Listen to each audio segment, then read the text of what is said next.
সকাল সকাল রেডি হয়ে ঋতিকদের বাড়িতে চলে এসেছি। এখন ঋতিকদের বাড়িতে আজকে সত্যনারায়ণের পুজো আছে। ঠাকুর মশাই আসবে ওই 11:30 12টার দিকে। তা সেরকমই ভাবে সব রেডি চলছে, পুরের সব জোগাড় যান্ত্রিক কাজ।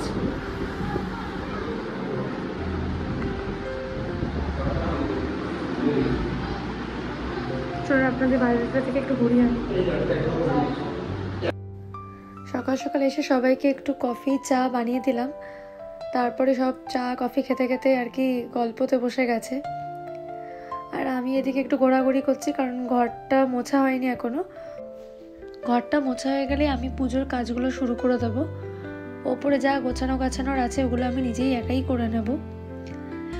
আর এই যে ঘরটা এইভাবে সাজিয়েছি, আপাতত এইভাবেই সাজিয়েছি। এবার তো ফার্নিচার আসলে তখন আবার সব জিনিসপত্র এধার ওধার হবে। যদিও আমি এসেই আগে ঠাকুরের জায়গাটা পরিষ্কার করে ফুল মালা দিয়ে, যাকে যা মালা টালা দিয়ে সাজানোর লক্ষ্মী নারায়ণকে আমি আলাদা করে সিংহাসনে বসিয়ে দিয়েছি। ঠাকুরের জায়গাটা মোটামুটি গুছিয়ে নিয়েছি। কাল রাতে এসে আমি ঘরদোর একদম পরিষ্কার করেই গেছিলাম, তাও একটু হালকা পরিষ্কার করে এবার ফল টলগুলোকে কাটতে বসবো।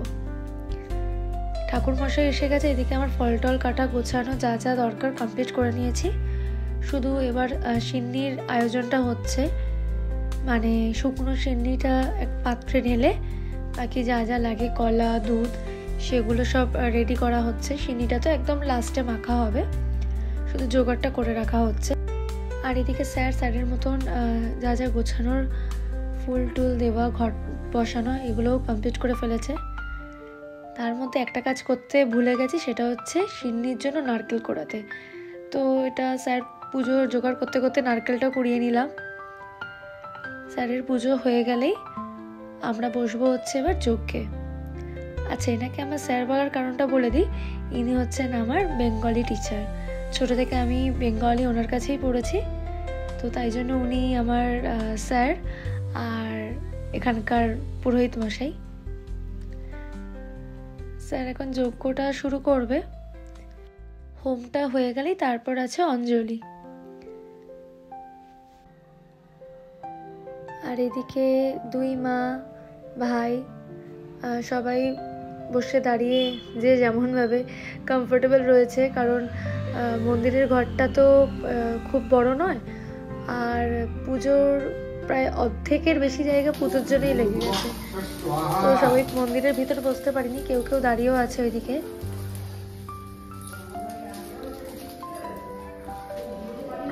ওম বিষ্ণু ওম বিষ্ণু ওম বিষ্ণু ওম তৎসাৎ ওম তৎসাৎ ওম তৎসাৎ।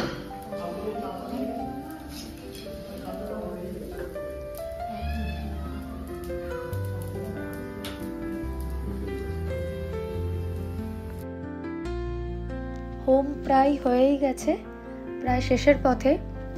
এবার অঞ্জলির পালা। পুজো কমপ্লিট হয়ে গেল, ভালোভাবে সুস্থভাবে পুজো কমপ্লিট হয়েছে। চলুন আপনাদেরকে পুজোর জায়গাটা একটু ভালো করে দেখাই। এতক্ষণ আসলে কারেন্ট ছিল না, তাই জন্য আলোগুলো কিছুই জ্বালাতে পারিনি। আর এদিকে চলছে সিন্নি মাখার প্রস্তুতি। এই যে ইনি হচ্ছেন ঋত্বিকের ভিক্ষে মা, আর ইনি হচ্ছে আমার দাদু, আর হচ্ছে দুই দিদা, মানে ঋত্বিকের দিদা আর আমার ঠাকুমা। মোটামুটি এবার খাবার দাবারের পালা, সবাই খেতে বসে পড়েছে। যারা বয়স্ক মোটামুটি তাদেরকে দিয়েই শুরু করা হয়েছে। এবার আস্তে আস্তে সবাই খেতে বসছে। আর লোকজনও একদম বেশি নেই, ওই 15 জন মতন আছে। ঋত্বিক একটু বেরিয়েছে, তাই আমি একদম শেষের ব্যাচটাতেই বসবো। এই যে ঋত্বিকও চলে এসছে, একদম লাস্ট ব্যাচ চলছে।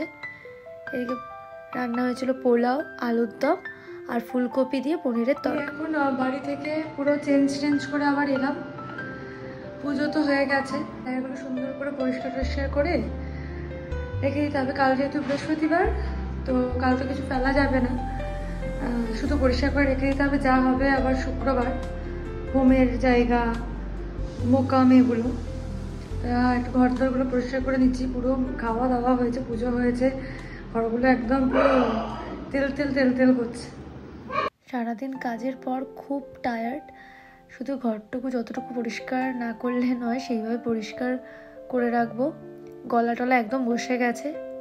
চলুন ভিডিওটা আজকে তাহলে শেষ করি। সবাই ভালো থাকবেন, সুস্থ থাকবেন। দেখা হবে আবার নেক্সট ব্লগে। ততদিন সাবধানে থাকবেন।